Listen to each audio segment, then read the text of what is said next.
Sa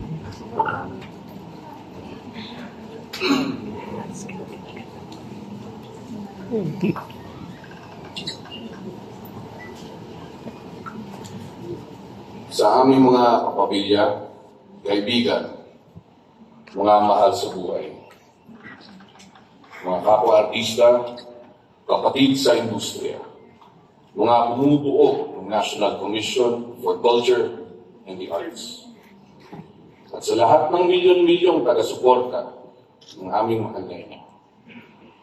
Maraming salamat sa inyong suporta at presensya. Tayo po ay nagtipon-tipon ngayong umaga upang ipagdiwang ang isang natatanging buhay. Gayon din ang kanyang legasiya. Ang pamana po ng nag-iisang superstar ay hindi nananatili sa iisang henerasyon lamang.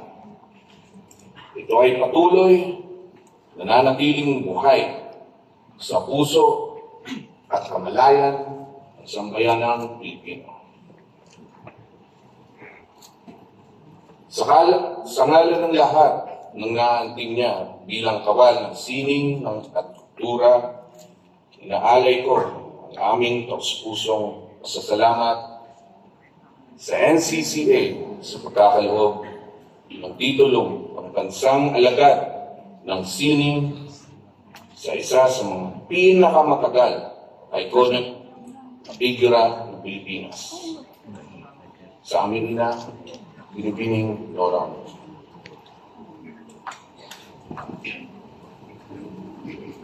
Bilang kanyang mga anak, kami po ay naging saksi sa kanyang walang kapantay na dedikasyon, pagmamahal sa kanyang sining.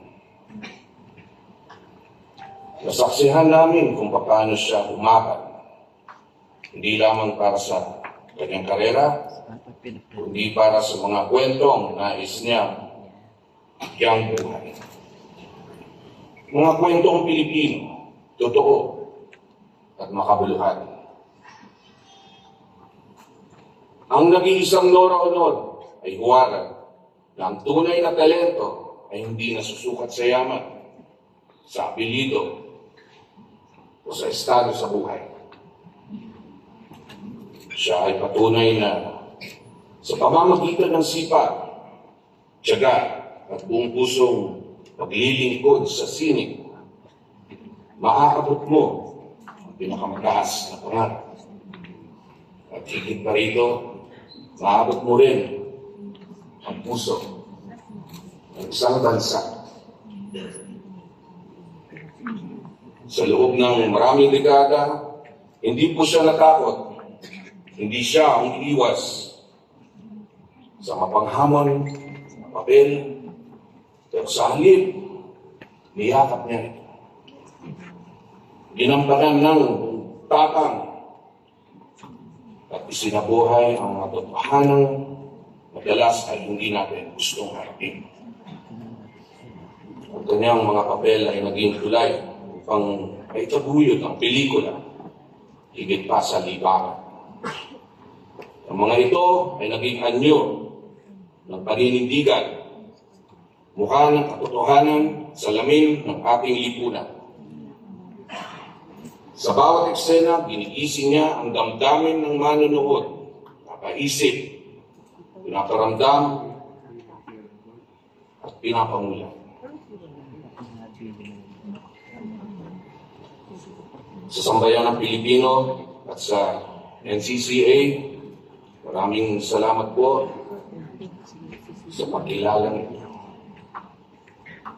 Pinatibay po nito ang pagdiriwang ng isang alagad ng sining ay hindi natatapos sa liwanag ng kamera, kundi nagpapatuloy sa alaala, sa aral, at sa inspirasyong iniiwan nila pagkatapos isara ang kortina.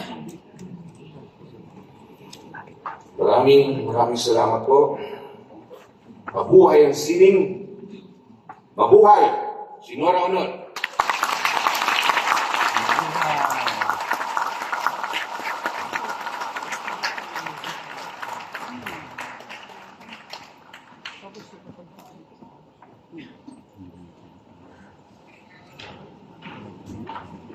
Ang paghahabilin ng medalya